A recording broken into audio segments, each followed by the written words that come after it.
Assalamualaikum warahmatullahi wabarakatuh. Saya Muhammad Naufal Abdad dari kelas 10 IPS 2 akan menjelaskan tentang Mesir kuno. Mesir kuno adalah peradaban kuno di sebelah timur laut benua Afrika yang berpusat di daerah hilir Sungai Nil, yakni kawasan yang kini menjadi wilayah negara Mesir. Peradaban ini dimulai dengan unifikasi Mesir hulu dan hilir sekitar 3150 sebelum Masehi, dan selanjutnya berkembang selama kurang lebih 3 milenium. Sejarahnya mengalir melalui periode kerajaan-kerajaan yang stabil, masing-masing diantarai oleh periode tidak stabilan yang dikenal sebagai periode menengah. Mesir kuno mencapai puncak kejayaan pada masa kerajaan baru.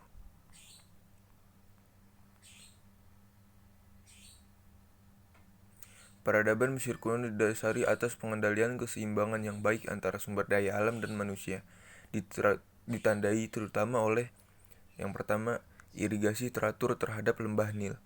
Kedua, pendayagunaan mineral dari limbah dan wilayah gurun di sekitarnya.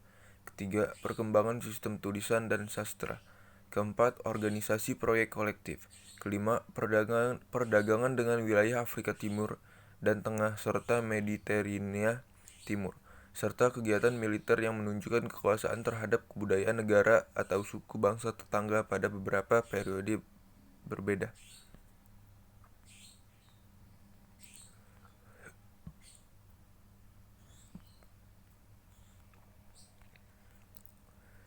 Sejarah Mesir kuno.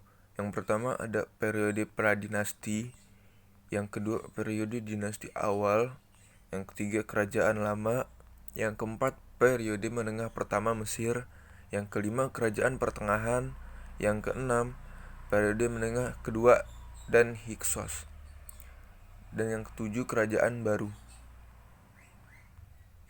yang kedelapan periode menengah ketiga, kesembilan periode akhir, dan yang terakhir dinasti Ptolemeus. Enggak terakhir, ada lagi dominasi Romawi. Pemerintahan dan ekonomi di kerajaan Mesir kuno. Yang pertama administrasi dan perdagangan. Status sosial. Masyarakat Mesir kuno ketika itu sangat terstratifikasi dan status sosial yang dimiliki seseorang ditampilkan secara terang-terangan. Sebagian besar masyarakat bekerja sebagai petani, namun demikian hasil pertanian dimiliki dan dikelola oleh negara, kuil, atau keluarga ningrat yang memiliki tanah. Petani juga dikenai pajak tenaga kerja dan dipaksa bekerja membuat irigasi atau proyek konstruksi menggunakan sistem korvi. Sistem hukum di Mesir kuno secara resmi dikepalai oleh Firaun yang bertanggung jawab membuat peraturan, menciptakan keadilan, serta menjaga hukum dan ketentraman. Sebuah konsep yang disebut masyarakat Mesir kuno sebagai ma'at. Pertanian. Kondisi geografi yang mendukung dan tanah di tepi sungai Nil yang subur membuat bangsa Mesir mampu memproduksi banyak makanan dan menghabiskan lebih banyak waktu dan sumber daya dalam pencapaian budaya, teknologi, dan artistik. Pengaturan tanah sangat penting di Mesir kuno karena pajak dinilai berdasarkan jumlah tanah yang dimiliki seseorang. Hewan. Bangsa Mesir percaya bahwa hubungan yang seimbang antara manusia dengan hewan merupakan elemen yang penting dalam susunan kosmos. Maka manusia, hewan, dan tumbuhan diyakini sebagai bagian dari suatu keseluruhan. Sumber daya alam. Mesir kaya akan batu bangunan dan dekoratif, biji tembaga dan timah, emas, dan batu-batu semi mulia. Kekayaan itu mungkin orang Mesir kuno untuk membangun monumen, memahat patung, membuat alat-alat dan perhiasan. Perdagangan. Orang Mesir kuno berdagang dengan negeri-negeri tetangga untuk memperoleh barang yang tidak ada di Mesir.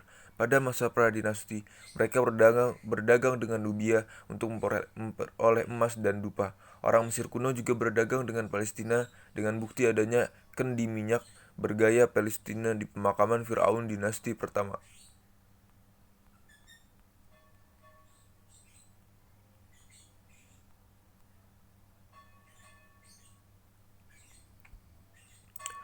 Peninggalan kebudayaan Mesir kuno. Budaya dan monumen Mesir kuno telah menjadi peninggalan sejarah yang abadi. Pemujaan terhadap Dewi Isis sebagai contoh menjadi populer pada masa Kekaisaran Romawi. Orang Romawi juga mengimpor bahan bangunan dari Mesir untuk mendirikan struktur dengan gaya Mesir. Sejarawan seperti Herodotus, Strabo, dan Diodorus Siculus mempelajari dan menulis tentang Mesir kuno yang kemudian dipandang sebagai tempat yang penuh misteri. Pada abad pertengahan dan Renaissance, perkembangan budaya pangan Mesir mulai menurun seiring dengan berkembangnya agama Kristen dan Islam.